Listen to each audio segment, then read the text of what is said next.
Nəsimi rayonu Nizami küçəsində köhnə çörək zavodu adlanan ərazidə güclü yanğın baş verib. Yanğının anbarlardan birində olduğu qeyd olunur.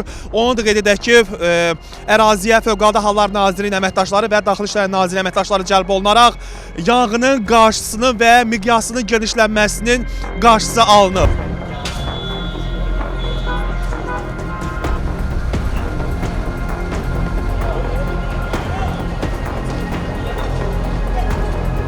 Hal-hazırda gördüyünüz kimi yanğın belə deyək, Fövqəladə Hallar Nazirliyinin əməkdaşları tərəfindən söndürülür və yanğının bir hissəsi də burada baş verib və o genişlənməyinin qabağı alınır. Hal-hazırda siz orada da alovu görürsünüz, içəridə alov var və Fövqəladə Hallar Nazirliyinin əməkdaşları yanğınla mübarizə aparaq miqyasının genişlənməsinin qabağını alırlar.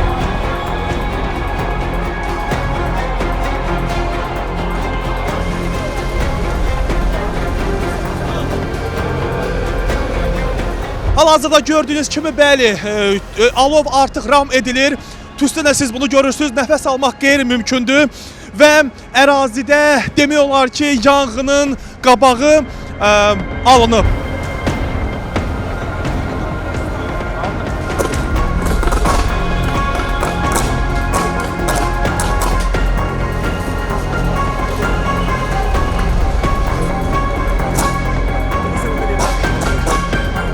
Bəli, yanğının qısa qapanmadan olduğu baş verir və gördüyünüz kimi yanğın təmizlik vasitələri olan ambarda baş verib.